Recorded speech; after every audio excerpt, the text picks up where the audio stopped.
여러분 안녕하세요. 성경을 사랑한 남자 예레미야입니다. 예수님이 이제 예루살렘으로 입성하게 됩니다. 마가는 11장부터 16장 8절까지 예루살렘에 대한 예수님의 일주일의 행적을 이야기하는데요. 우리는 이 기간을 고난주간이라고 하죠. 마가복음의 결론이 이 지점인 만큼 우리는 그 메시지가 무엇인지 주의하면서 읽어나갈 필요성이 있습니다. 마가는 마가복음을 통해 어떤 메시지를 전하려고 했던 걸까요? 지금부터 한번 살펴보도록 하겠습니다. 구독과 좋아요, 알림 설정 부탁드릴게요.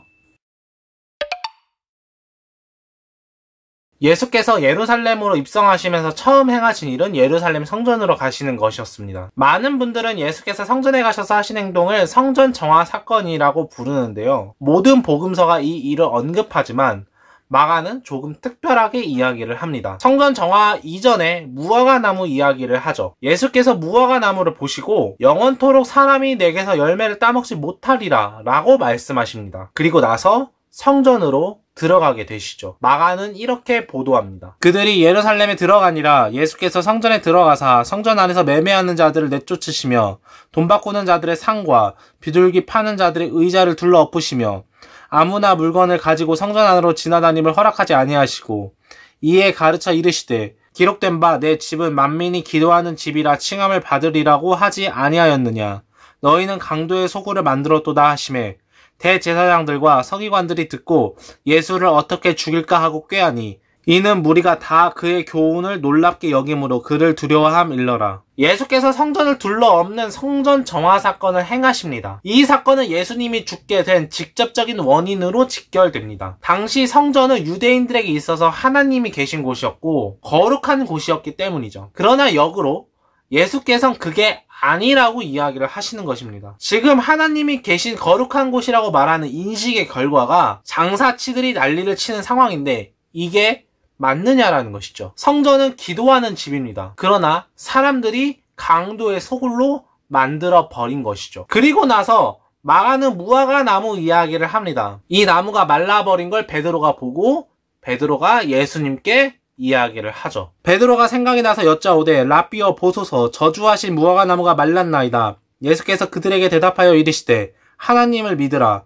내가 진실로 너희에게 이르노니 누구든지 이 산더러 들리어 바다에 던져지라 하며 그 말하는 것이 이루어질 줄 믿고 마음에 의심하지 아니하면 그대로 되리라. 그러므로 내가 너희에게 말하노니 무엇이든지 기도하고 구하는 것은 받은 줄로 믿으라. 그리하면 너희에게 그대로 되리라.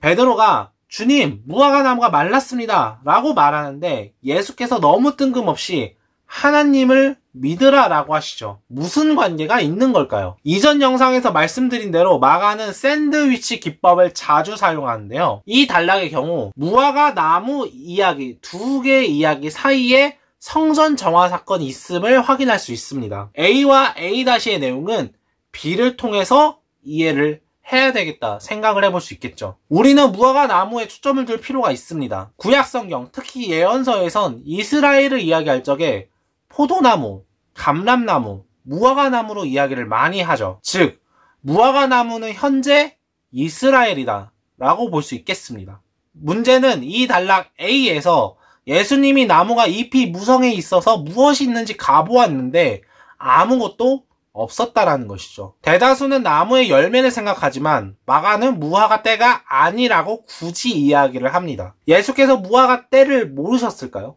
더욱이 나무에 열매가 있는지 보려고 한 게 아니라 무엇이 있는지 보려고 했다는 보도를 통해서 열매가 아닌 다른 무언가를 보려고 했음을 알 수 있겠죠. 개인적으로는 이 피무성한 이스라엘이 때를 기다리던데 준비가 안 된 모양이라고 생각을 합니다. 그러면 그때가 무엇인가? 바로 하나님 나라의 도래가 아닐까 생각을 합니다. 이건 제 개인적인 생각입니다. 즉 예수님을 모셔야 하는데 하나님 나라의 도래를 믿어야 하는데 모시지 않고 믿지 않았다라는 것이죠. 그리고 나서 성전 정화를 하신다는 것은 굉장히 의미가 있습니다. 이스라엘의 정체성이자 대표성을 가지고 있는 성전이 재구시를 못하고 오히려 타락하고 문제가 되었기 때문이죠. 우리는 이 지점을 고려하면서 이 단락의 마지막인 A-의 내용을 살펴볼 필요성이 있습니다. 성전은 만민이 기도하는 집입니다. 그런데 지금은 강도의 소굴입니다. 성전에서는 기도를 못하는 것이죠. 때를 맞이할 준비가 안 됐다는 것입니다. 그래서 예수께서는 제자들, 내부인들에게 하나님을 믿으라고 이야기를 하는 것이죠. 하나님을 믿으라고 말씀하시면서 그 뒤에 기도에 대한 가르침을 말씀하신다는 점에서 이 점은 연결됩니다. 믿음이 새로운 성전이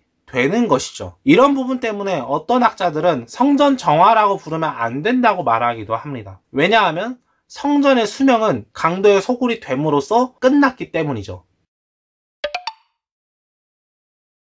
마가복음 13장은 마가묵시록, 마가의 소묵시록이라고 불립니다. 말세의 성전이 무너지는 것을 요한계시록처럼 은유를 통해서 예언하시죠. 간혹 13장의 사건을 정말 미래에 발생할 것처럼 생각하시는 분들도 계시는데 정확하진 않습니다. 왜냐하면 13장의 사건은 실제로 AD 70년에 발생했던 예루살렘 함락을 지칭하기 때문이죠. 유대인과 로마 사이에 전쟁이 있을 것이라는 보도, 로마 이방인이 성전에서 악랄한 행동을 할 것이라는 보도, 기독교 신자들이 유대교로부터 박해를 받을 것이라는 보도, 이런 게 대표적이라고 말할 수 있겠습니다. 그렇다면 왜 성전이 무너져야 할까요? 물론 성전 정화 사건을 통해서 우리가 살펴보긴 했지만 핵심은 성전의 정체성이 잃어버렸다라고 말할 수 있겠습니다. 그러나 마가는 그렇게만 설명하지는 않습니다. 좀 더 본질적으로 성전의 정체성이 잃어버리게 된 배경들을 이야기를 하죠. 먼저 12장에서 예수께서 포도원 농부 비유를 말씀하십니다. 포도원 주인이 포도원을 농부들에게 맡기고 타국으로 멀리 나갑니다. 포도원 잘 관리하고 있나 궁금해서 종을 보내는데 농부들이 그를 때리죠. 두 번째 종도 보내는데 똑같이 때립니다. 세 번째 종도 마찬가지죠. 그리고서 주인이 자신의 사랑하는 아들을 보냅니다. 이제 한 사람이 남았으니 곧 그가 사랑하는 아들이라. 최후로 이를 보내며 이르되 내 아들은 존대하리라 하였더니 그 농부들이 서로 말하되 이는 상속자니 자 죽이자. 그러면 그 유산이 우리 것이 되리라 하고 이에 잡아 죽여 포도원 밖에 내던졌느니라. 역시 농부들이 아들을 죽입니다. 그런데 이 지점에서 특별히 농부의 말이 있죠. 이는 상속자니 죽이자. 그 유산이 우리 것이 되리라. 재물에 대한 욕심이 강하다는 것을 알 수 있죠. 다들 아시다시피 여기서 아들은 예수님이고 농부들은 이스라엘입니다. 그런데 잘 생각해보면 구도 자체가 포도원 주인과 포도원, 종, 아들, 농부로 잡혀있죠. 좀 더 명확하게 구분하면 포도원 주인은 하나님, 종은 구약의 선지자들, 아들은 예수님이죠. 주인이 포도원을 만들었다는 점에서 포도원이 이스라엘이라면 농부들은 그 이스라엘을 이끄는 자들, 명확하게는 종교 지도자들로 보는 것이 정확할 것 같습니다. 즉, 종교 지도자들이 재물 욕심이 크다는 것을 알 수 있겠죠. 그 다음으로 살펴볼 배경은 많은 분들이 들으셨을 가난한 과부 헌금 이야기입니다. 예수께서 헌금함에 대하여 앉으사 무리가 어떻게 헌금함에 돈 넣는가를 보실세 여러 부자는 많이 넣는데 한 가난한 과부는 와서 2렙돈 곧 한 고드란트를 넣는지라. 예수께서 제자들을 불러다가 이르시되 내가 진실로 너희에게 이르노니 이 가난한 과부는 헌금함에 넣는 모든 사람보다 많이 넣었도다. 그들은 다 그 풍족한 중에서 넣었거니와 이 과부는 그 가난한 중에서 자기의 모든 소유 곧 생활비 전부를 넣었느니라 하시니라. 사람들이 헌금하시는 걸 예수님께서 지켜보고 계십니다. 그 가운데 한 과부가 믿음을 가지고 전심을 가지고 2렙돈을 내는 것을 보시고 기뻐하시면서 이 과부가 헌금함에 넣는 모든 사람보다 많이 넣었다 라고 하시면서 칭찬을 하시죠. 이렇게 읽으면 안 됩니다. 우리는 예수님의 말을 다시 볼 필요성이 있습니다. 예수님이 기뻐하시면서 말씀하는 것 같나요? 자기의 모든 소유, 생활비 전부를 넣었다고 이야기를 하죠. 이 이야기를 보다 더 정확하게 이해하기 위해선 마가의 샌드위치 기법을 알아야 합니다. 마가는 이 이야기를 이런 맥락에서 이야기를 하고 있죠. 예수께서 가르치실 때 이르시되 긴 옷을 입고 다니는 것과 시장에서 문안받는 것과 회당의 높은 자리와 잔치의 윗자리를 원하는 서기관들을 삼가라. 그들은 과부의 가산을 삼키며 외식으로 길게 기도하는 자니 그 받는 판결이 더욱 중하리라 하시니라. 예수께서 성전에서 나가실 때에 제자 중 하나가 이르되 선생님이여 보소서 이 돌들이 어떠하며 이 건물들이 어떠하니이까. 예수께서 이르시되 네가 이 큰 건물들을 보느냐. 돌 하나도 돌 위에 남지 않고 다 무너뜨려지리라 하시니라. 과부 헌금 앞의 이야기는 서기관을 삼가라고 예수께서 말씀하시죠.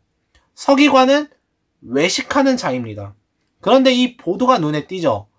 과부의 가산을 삼키는 자들이라는 것입니다. 그리고 과부 헌금 이야기 뒤에서는 성전이 무너질 것을 예언하시죠.